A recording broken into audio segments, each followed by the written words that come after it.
காட்சி 1. இடம் மன்னரது மாளிகை. பங்கு பெறுவோர் சோழ மன்னன், ஆஸ்தான புலவர். மன்னரது சந்தேகத்தை புலவரிடம் கேட்டல்.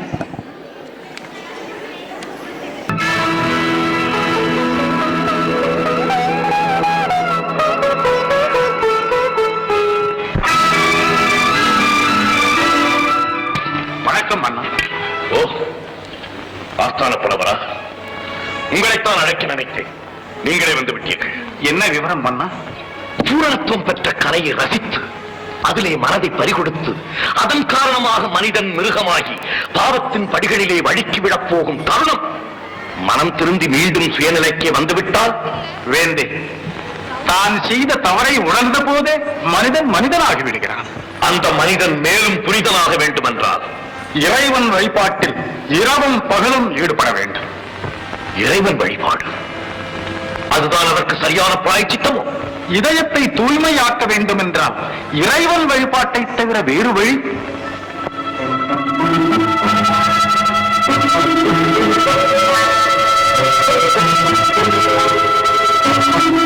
அங்கனமாயும் அந்த இறைவன் எங்கே இருக்கிறான்? எந்த திசையை நோக்கிக் கொண்டிருக்கிறான்? இப்போது என்ன செய்து கொண்டிருக்கிறான்? இந்த 3 கேள்விகளுக்கும் தாங்கள் சரியாக விளக்கம் கூறிவிட்டால் நான் தடையின்றி ஆண்டவன் வழிபாட்டில் ஈடுபட தயாராயிருக்கிறேன். வேண்டே, இது என்ன கேள்வி? இறைவன் எங்கும் இருக்கிறான். அவன் அன்று ஓரளவும் அசையாது என்று கூறும் பொழுது அவன் இல்லாத இடம் எதுவும் இல்லை என்று புரியவில்லையா? அப்படி சொன்னால் போதாது. தெரியாத நெஞ்சத்தை தெரிய வைத்து புரியாத விஷயங்களை புரிய வைத்து சரியாக என் கேள்விக்கு விரிவாக விடைகளை சொல்ல வேண்டும். இதற்கு எப்படி நான் விளக்கம் சொல்வேன்? ஆண்டவன் என்னுடனும் இருக்கிறான், உங்கள் உள்ளத்திலும் இருக்கிறான். என் வினாவுக்கேற்ற விடையே அல்ல இது. ஆஸ்தான புலவருக்கு இதற்கு விளக்கம் சொல்ல தெரியவில்லை என்றால் என் அறியாமையை நான் எவரிடம் சென்று அகற்றிக் கொள்வது? மன்னா, மறுபேச்சு தேவையில்லை. இன்று ஒரு பொழுது அவகாசம் தருகிறேன். நாளை காலை சபைக்கு வந்து என் கேள்விகளுக்கு விடை கூற வேண்டும். வேண்டேன், வருகிறேன். தயவு செய்து கதை சந்திப்போம். ஒரு வார்த்தை. வணக்கம்.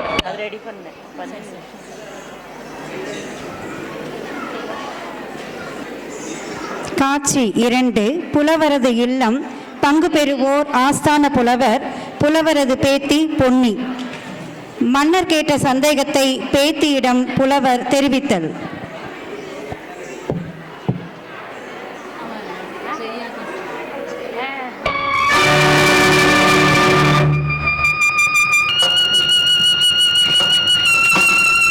என்ன தாத்தா, வீட்டுக்குள்ள வராம இங்கேயே உட்கார்ந்துட்டீங்க?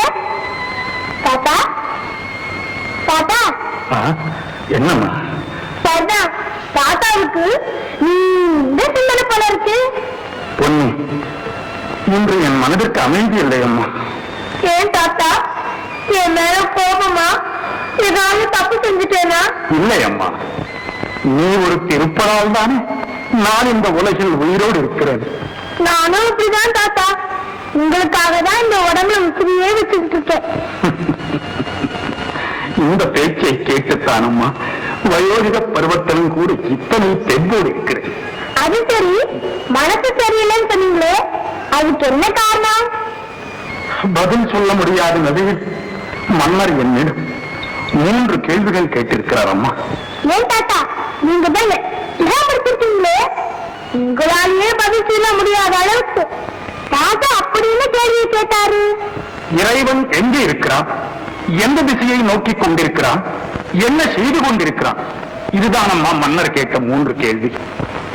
கடவுளே, இதுக்கு அவங்களால பதில் சொல்ல முடியல? ஆமாம்மா, எனக்கு விளக்கம் சொல்ல தெரியவில்லை.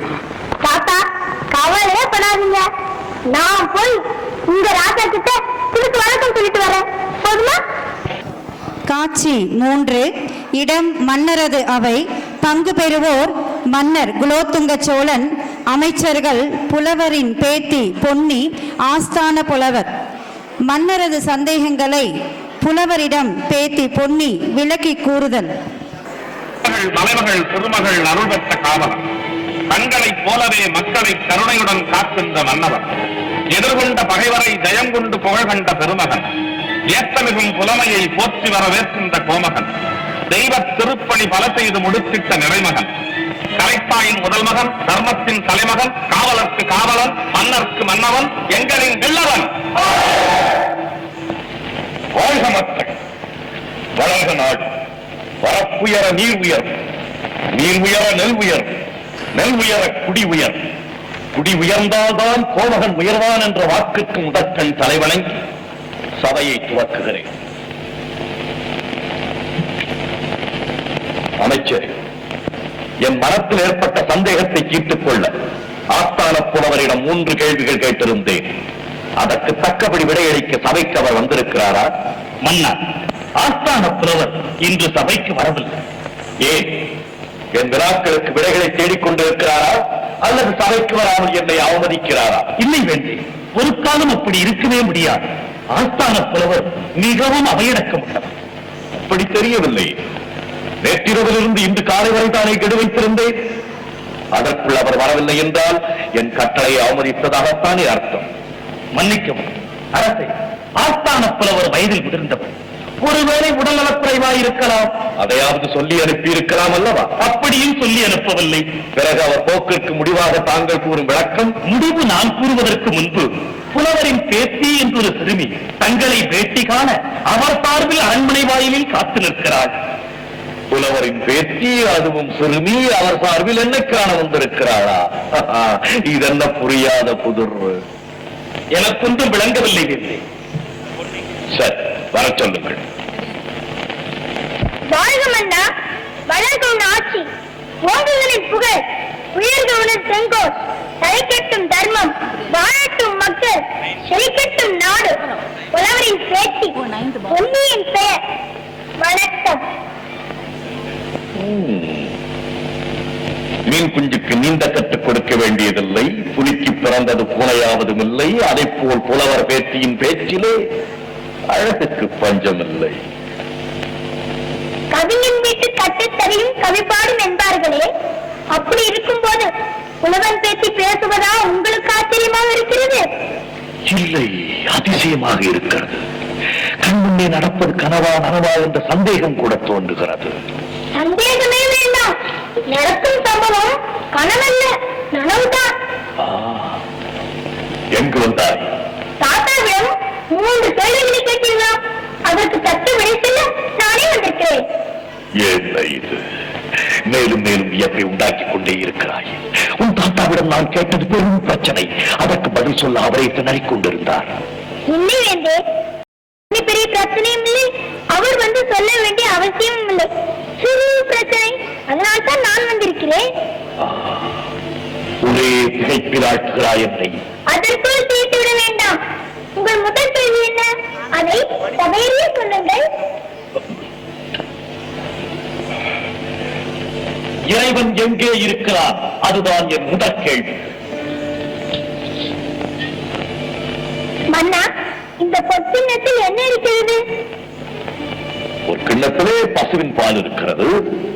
அந்த பாலுக்குள்ளே என்னென்ன இருக்கிறது? பாலுக்குள்ளே தயிர், வெண்ணெய், நெய் அனைத்தும் இருக்கிறது. அது எங்கே இருக்கிறது என்று சுட்டி காட்டுங்கள். அது அதுக்குள்ளே இருக்கிறது. அப்படி சொன்னால் போதாது. பாலுக்குள்ளே நெய், தயிர், வெண்ணெய், மோர் எங்கே இருக்கிறது என்று தனித்தனியாக சுட்டி காட்ட வேண்டும். இதென்ன சிறுபிள்ளைத்தனமான கேள்வி? அதற்குள்ளே எல்லாம் அடங்கி இருக்கிறது. அப்படித்தானே, ஆண்டவன் எல்லா இடத்திலும் அடங்கியிருக்கிறான். எது புரியாமல் தாத்தாவிடம் இறைவன் எங்கே இருக்கிறான் என்று ஒரு கேள்வியை கேட்டீர்களாமே, இதற்கு எப்படி பதில் சொல்வது?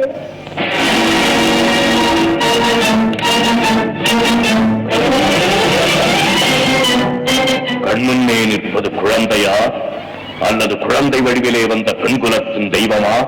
இல்லை தெய்வத்தின் நாடகமா? அந்த நாடகத்தின் தத்துவத்தை விளக்க வந்த நாமகளின் பாத்திரமா? அதற்குள் அவசியப்பட்டுவிட வேண்டாம்.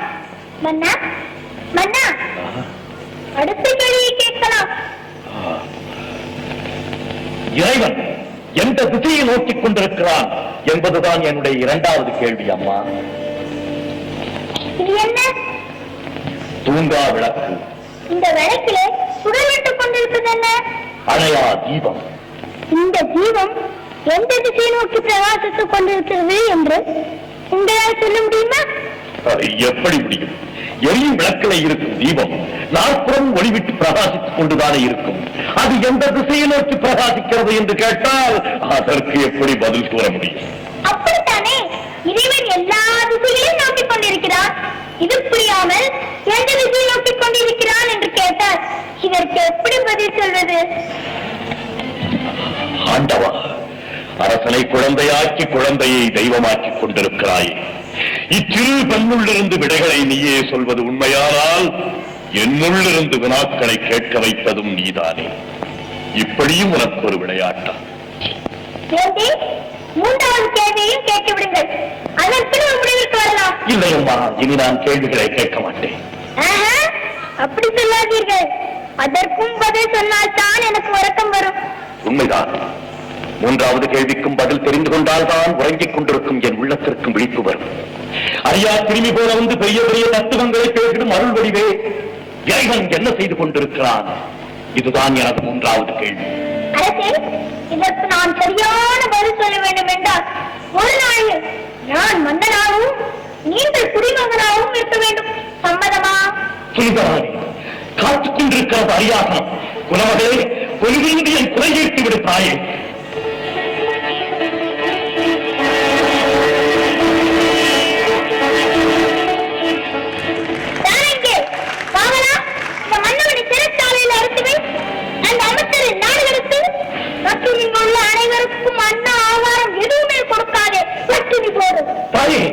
இதென்ன விளையாட்டு?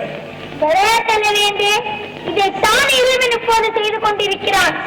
என்னை மன்னனாக்கி உங்களை குடிமகனாக்கி இந்த ஒரு சில நாளில் ஆண்டவன் உக்குரிய நாடகத்தை ஆடிக்கொண்டிருக்கிறான். இப்போது புரிந்ததா இறைவன் என்ன செய்து கொண்டிருக்கிறான் என்று? தர்மத்தின் தலைமகளே, தாயாகி தந்தையாகி ஞானத்தின் குருவாகி தனிப்பெரும் தெய்வமாகி ஒதியாகி ஒளியாகி அனைத்தும் ஒரு உருவாகி என் அஞ்ஞானத்தை அகற்றிவிட்ட அருட்கடலே, உனது திருவடிகளில் என் கண்பாக்கி வழங்குகிறேன். அம்மா, என் அறியாமையை மன்னித்து விடு. இறைவன் எங்கு இருக்கிறான், எல்லா இடங்களிலும் நிறைந்திருக்கிறான் என்பதை அறியாமல் குழந்தைத்தனமாக கேள்விகளை கேட்டுவிட்டேன். அம்மா, அதற்கு குழந்தை வடிவிலேயே வந்து என் குறை தீர்த்து விட்டாய். கோமகளே, என் ஆணவத்தை வென்று விட்டாய். அம்மா, என் ஆணவத்தை வென்று விட்டாய்.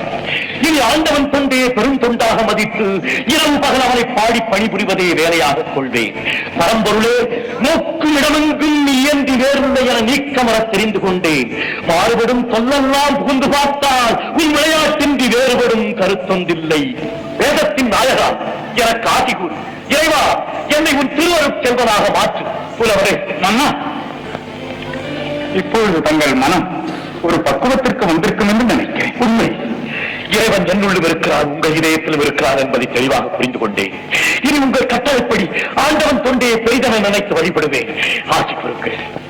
வேண்டே, ஆண்டவன் தொண்டை விட அவருக்கு அடியவராக இருந்து பணிபுரிந்து தொண்டர்களின் வரலாற்றை படியுங்கள். இரவு பகல் எந்த வேளையும் அவர்தம் சரிதங்களை பாடுங்கள். நாடெங்கும் அந்த சான்றோர்களின் உபதேச மொழிகளை பரப்புங்கள்.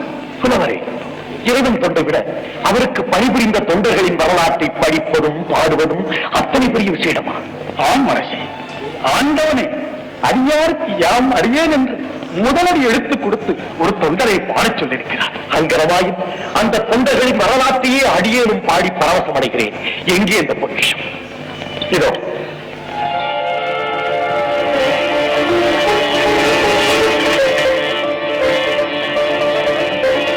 திருமுறை 12, திருத்தொண்டர் வரலாறு. தலைப்பு பெரிய புராணம். பாடி தொகுத்தளித்திட்டவர் சேக்கிழார் பெருமான். சேக்கிழார் பெருமான்.